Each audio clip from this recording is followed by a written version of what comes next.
I'm Leah, and welcome to my video presentation on my term paper called Flexible Boundaries Outside the Inner Chamber. So please sit back, relax, and if you have any questions or comments after you watch this, please feel free to email me or comment in the discussion post. Current scholarship on Chinese women artists in the late Ming and Qing dynasties usually focuses on their limitations within the Confucian convention.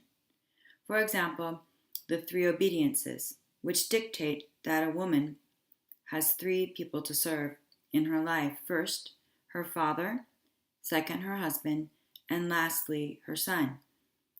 This understanding of women in the late imperial era lacks in reality to their situation. It doesn't give a full picture of what a woman's life was like. Because there's evidence to suggest that even though the boundaries were there and have been there for a long time between the inner chambers where the women lived and the outside social world where the men were able to socialize, these boundaries were actually, in truth, flexible and permeable.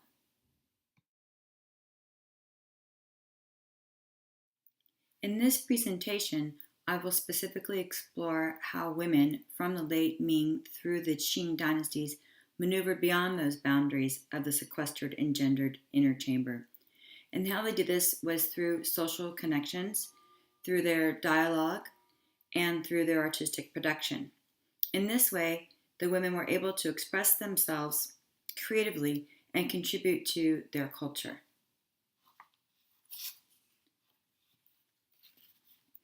The background was very specific in terms of social, cultural, and economic changes that were occurring at the late end of the Ming and into the Qing dynasties.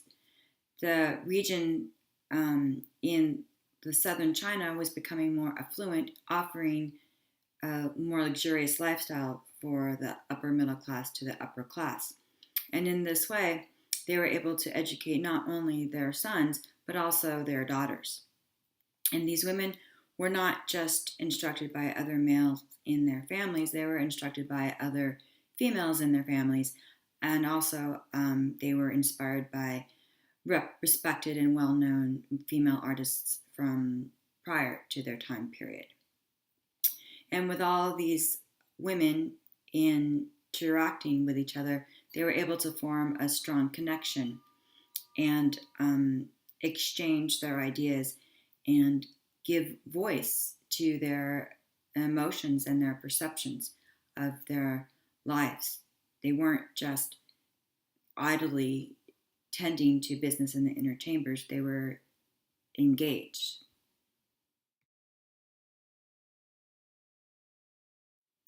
I'm going to focus on the life and work of the poet-artist Lao Shilin. The reason why I'm specifically focusing on her is because she comes from an affluent background, and her childhood exemplifies the trend in educating gentry women. Her poems and her paintings embody her expressive perspective of her world. Also, her life is one example of how women from the Qing dynasty used art as a vehicle for self-expression, social mobility, and how they used this to create a legacy that tells her personal story. Lao cultivated a group of sophisticated and educated friends who supported and encouraged her talents. Within these friends, she was able to construct a social space and an identity that destabilized the rigid and gendered boundaries of the inner chamber. Through Lao's innovations, she was able to pave a unique pathway for other young Chinese women artists to follow. To enhance her scholarly, unconventional persona and to underscore her gender mobility, Lao commissioned this portrait of herself around 1795. This painting, called Viewing Mount Ping in Springtime, was painted by Ding Yucheng, and it clearly focuses on her role as a confident educated, and a self-aware woman. You can see she positions herself outside of her inner chamber walls and into the male privileged world of the literati. This violated the strict gendered boundaries imposed by the Confucian doctrine. We see the figure of Lao far off to the left side, and she is contemplating the beautiful splendor of the mountains and the rocks and the trees in this historical site, Pingshan Hall, which was enhanced with that magnificent view of Mount Ping. You see Lao as she stands before a cluster of pine trees, and this was a symbol in traditional Chinese literati painting for fortitude, and also the aged rocks, which refer to the manicured gardens of high-level literati. On this hand scroll, she includes her own poem, and it's called Viewing Mount Ping in Springtime, and this is how it goes.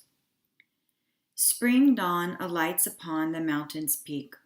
Spring breeze wafts across my clothes. Peach blossoms follow the water's course. Pine soughs match the clouds' abundance.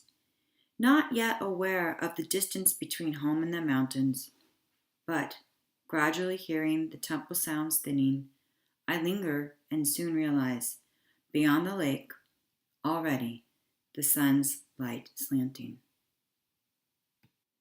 In Lao's poem, she communicates her subjective feelings to nature. Her connection is true and deep. In the space where she is, this location, was a famous spot for literati to meet and contemplate. So that was a conscientious choice that she made to communicate her identity with the male literati. This combination of the poem itself, the painting of her, and the space is a well-crafted decision that communicates her identity, her unique identity as an educated woman who is outside the inner chambers and inside the space for the male literati, both intellectually and physically. Herbaceous Peony from 1795 is another visual and textual example of how Lao cleverly constructed and proclaimed her artistic identity. Through a combination of poetic expression and artistic talent, Lao transgressed the traditional Chinese gendered boundaries and continued to create a space for her unique persona. With a refined hand and an eye for detail, she painted a delicate cluster of 3 peonies. She carefully rendered the outlines of the flowers, the stems, and the leaves, accentuating her distinctive subtle restraint that is evident in her poetry as well. These fine details enhance the dynamic grace of the peony, emphasized by her stylized expression of this beautiful and symbolic flower. The peony branch seems to gently sway in a breeze, as suggested by the leaves and flowers that reach towards the text on the right edge of the canvas. The largest of the 3 peonies points to Lao's inscription where she has written by Lao Qilan, literata of Joku. Lao consciously defined herself as a nushi, a female official. By employing this inscription as a personal description, Lao shapes her identity as a woman with talent, sophistication, and agency. Her approach to painting is simple, yet it is also innovative. Rather than situating the flowers in a garden setting, she depicts the peonies against a plain background. This negative space that surrounds the peonies allows the viewer to focus on the interaction between the flowers and the poem. Lao exerts her unique creativity, her nonconformist identity, and her confident self-expression through this consciously unpretentious composition. Accompanying the image of the peonies is a poem by the well-respected and famous literati Wang Wenzhe. By including this poem on her painting, Lao elevates her own status as an artist and a literata. She communicates to her audience that she's not just painting for diversion and amusement. What this does is it tells her audience that she's well recognized and received by the other artists in the community. She is recognized by the literati, like Wang, to communicate that she is talented, that she is serious, and that she is educated. By through his recognition, she helps normalize her gender mobility. She doesn't um, just paint in her inner chamber like maybe other literata were expected. She's out there participating with them, having discourse with them, and engaging with them. She inserts herself in a space with other literati, which is usually just for the men, and she, as a woman, is participating in that space.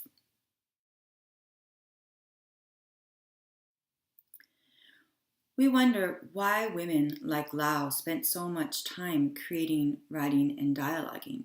We have examined just one woman artist from the late imperial era, and we can only imagine there were many, many more whose voices we are not able to hear, who at the time contributed to their culture. However, their records are lost, their paintings are lost, and we have no record of them.